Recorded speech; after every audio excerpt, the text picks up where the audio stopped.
Hey everybody, welcome back to the channel. We've got another G.I. Joe classified figure to take a look at today. Now we're going to take a look at the Cobra Island Major Bludd. Now this was a Target exclusive. I don't know how many of you are familiar with the G.I. Joe line, but the Target exclusives were a disaster. They were absolutely impossible to find in most locations. They would get a box with like 4 in, put it on the shelves, they would be gone. Most of the time they didn't make it to the shelves. It was a nightmare to try to get this figure. And the reason being is it's a freaking awesome figure.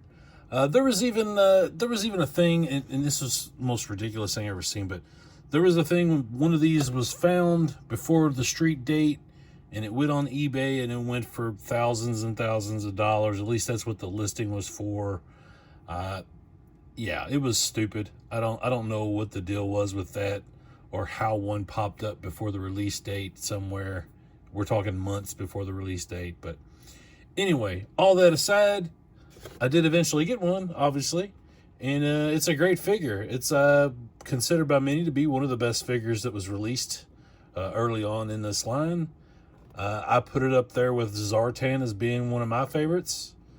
Let's take a look. Let's see. 27 was the figure number. Got artwork on the side. Very cool. And then we had the Cobra Island artwork on the back of the package. Yeah, so he comes with several accessories. You got his helmet, backpack. You got a couple of different guns. Yeah, I mean, it's pretty cool. His necklace comes off with his dog tags. So yeah, let's get him out of the package, and we'll get a better look at him. Let's see, which end we gonna open from? Okay. All right, so Major Bludd. Very awesome sculpting. I dig the robotic arm that they gave him. It's very cool looking. The shoulder pad on it is actually pretty cool, that shielded armor plating thing. Let's see, he doesn't have double jointed elbows. He does have the butterfly joints in the shoulder. He's got pretty decent ab crunch. Of course, you got a pretty good range of motion on the head. He does have double jointed knees though. Overall, it's just a great figure. Let me go ahead and zoom in on the face sculpt here. Yeah, it's wicked. Really like this figure. I think they did an excellent job with it. All right, so let's put his helmet on. You can see that vintage look with the helmet. Actually, we'll put his dog tags on. I'm not sure what the story is with this. I imagine this is a keepsake from all the soldiers that he kills. He takes their dog tags.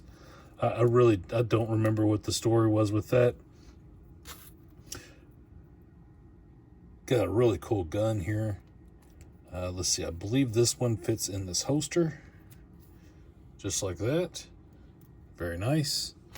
And the other gun, I'm not sure what you call this, but I'm pretty sure, yeah, this shoots the little rockets out of it. So you get 2 of those. And let's see if we can put it in his hand.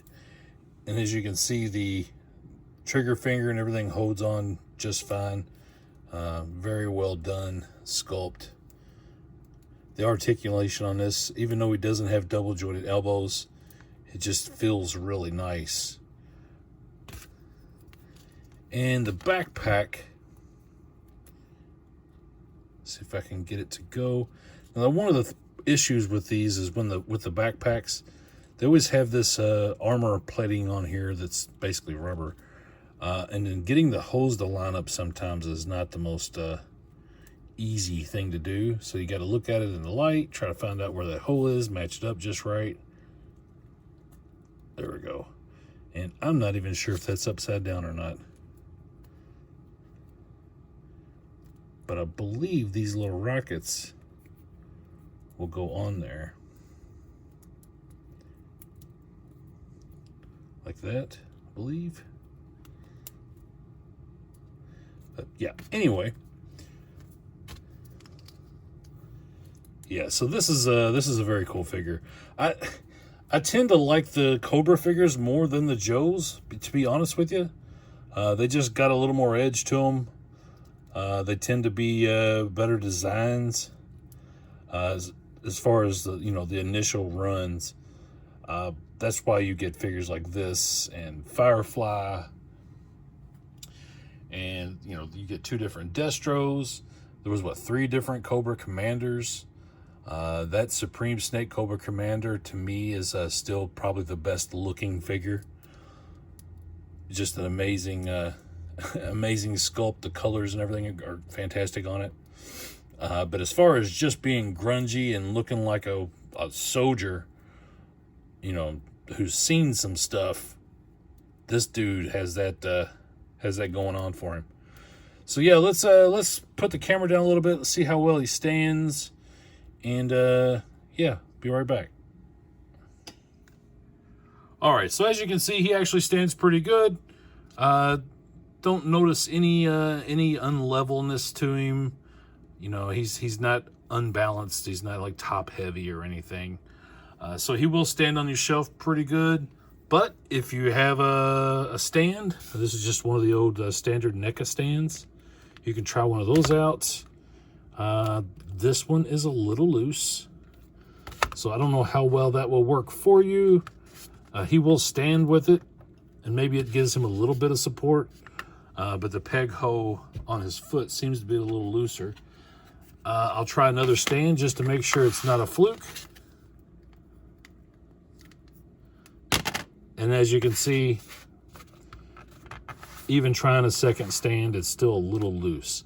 So that's unfortunate. So if you have an articulated stand that can grab him at the leg or at the waist, that might be a better way to go if you need a stand. But all in all, fantastic figure. One of my favorites.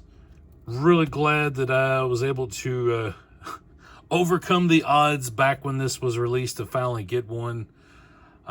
So yeah, sound off in the comments. Let me know your thoughts.